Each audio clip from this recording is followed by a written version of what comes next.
Hello everyone, welcome back to another racing video, and in this one we're going to be hopping across the pond over to just outside of Las Vegas actually, and we're going to be racing 1966 Can-Am cars.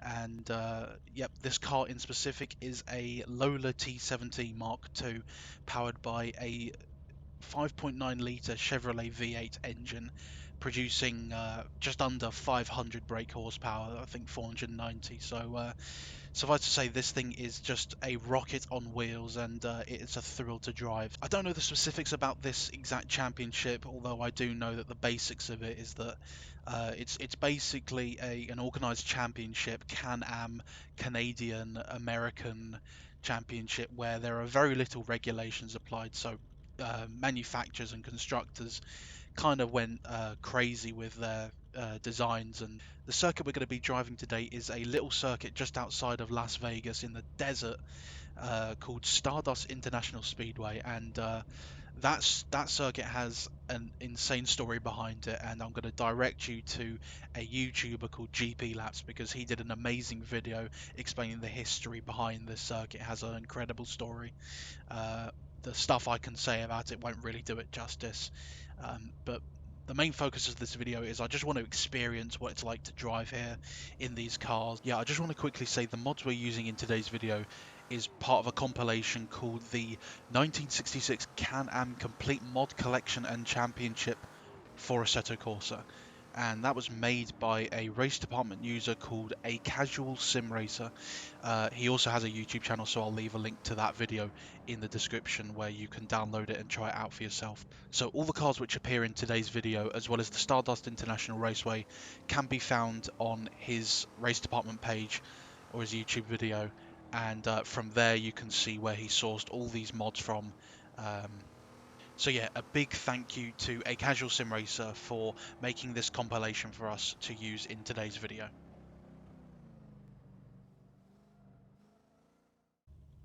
Alright, with all that talking out the way, we're starting at the back of the grid here at the Stardust International Raceway, waiting for these 6 red lights.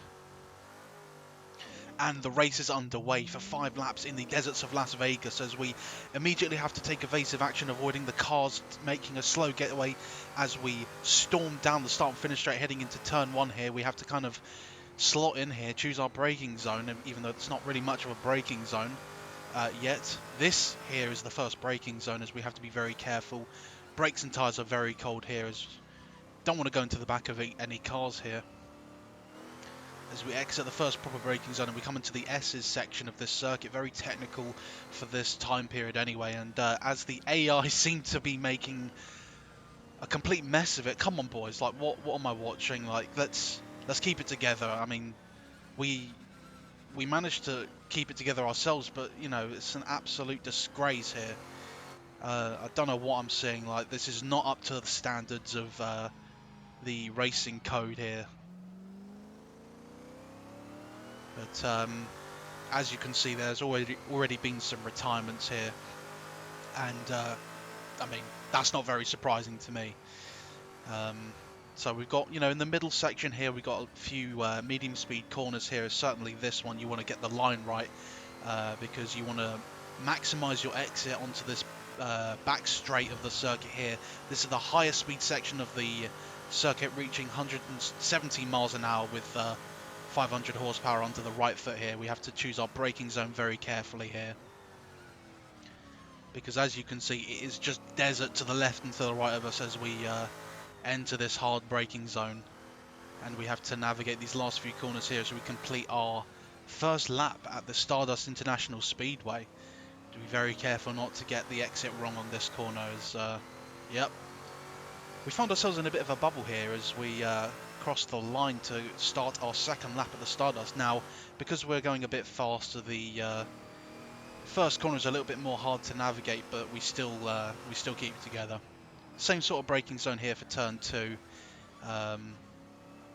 We just have to be very mindful of where we choose our apex, and because obviously this is the second lap, the AI should be a bit more behaved coming into these few S's here. As you can see, the tyre marks going under our car there. I mean, you know, like I said, I don't know what that was. That was shocking performance by the AI there. And yeah, I mean, it looks like we're having to put a lot more steering lock here as we, you know, the speeds are a little bit higher here on the second lap. So, I mean, listen to that V8 roaring at the top of that rev range there as we leave it in third gear for this corner, and we step on the power, almost going off into the dust there. But yeah, as I said, this part is one of my favourite parts of the track here. Like I said, 170 miles an hour. I mean, this track is one of the fastest. Actually, it is the fastest track on the calendar here, reaching average speeds of 108 miles an hour here. As we see a few cars making a mistake, as well, we almost do the same actually, almost losing the rear of the car there.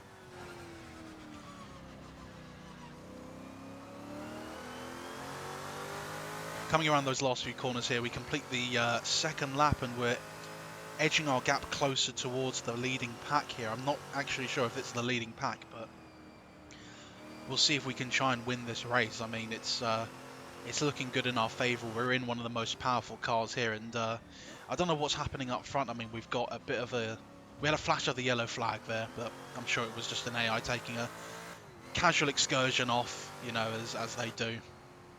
Let's see what it's like heading into the S's here. They seem to be a lot better here as they kind of learn their way around the circuit as the race goes on, and I'm sure they'll be a bit better gradually as the race progresses, and we are really closing the gap now as we come around this very slow corner.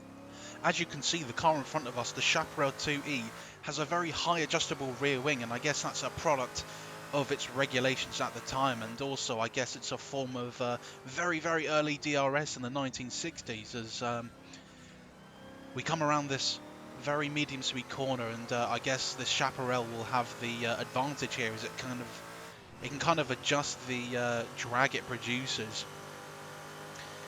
As we are in the slipstream though, it kind of breaks in a straight line. I don't know what that was all about, but we're side by side, or almost side by side, so we have to back out of here, unfortunately, as we enter one of the hardest braking zones of the entire track. Navigating these last few corners here, seeing where we can go. I mean, we're looking left and right at this point.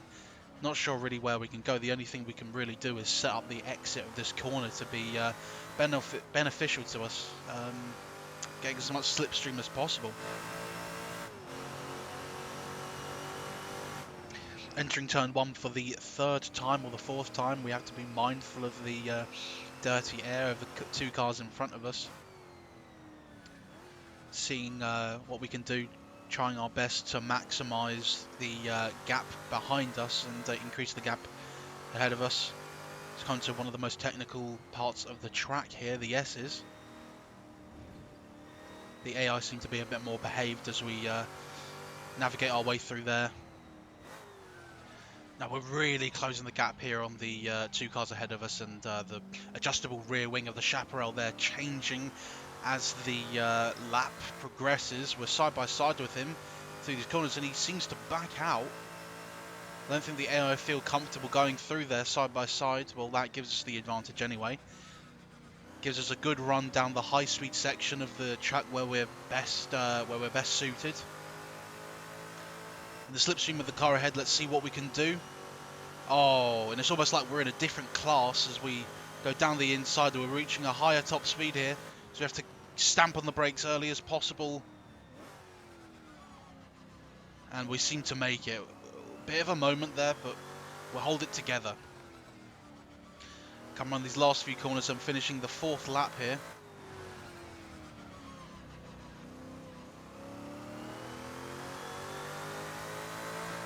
We don't seem to be in striking distance yet of the cars ahead, but we'll try and do our best to make that gap smaller as we head around turn 1 for the final time.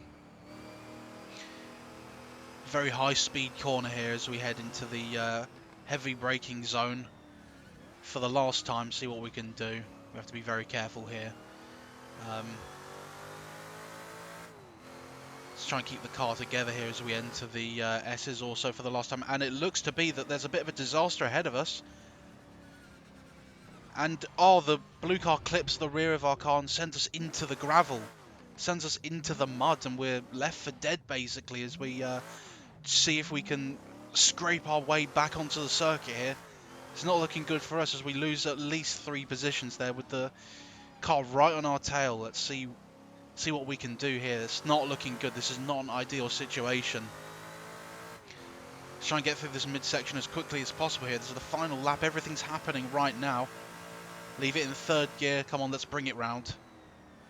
And as to be expected, there is a retirement. Big man McLaren himself. We seem to have the straight line advantage, but I don't think it's going to do anything for us as we head down this straight here. I'm not sure if we took any damage. I'm not sure if damage is even on, but let's see what we can do. I mean, we're heading into this braking zone here. This is where we usually make up a lot of time, but it doesn't look like we were successful in gaining any time or position back. Unfortunately, that is a disaster. Come around the last corner for the last time, and that is not a desirable outcome, but alas, we crossed the line and we finished 5th. So we were challenging for a very high podium position there. But yeah, guys, that was a race at the Stardust International Raceway, and I gotta say, it's a very fun track to drive. Unfortunately, in real life, it no longer exists. If you go to the location on Google Maps, it's just covered with housing and residential areas. Yeah, no longer exists in real life, but through the magic of sim racing, we're able to experience what it was like to be there and race there as it was then. Thank you to everyone who stopped by and watched my last video. Really appreciate that, and I hope you enjoyed this one as well. But I'm just going to say, hope you guys stay safe, take care, and I will see you guys in the next video.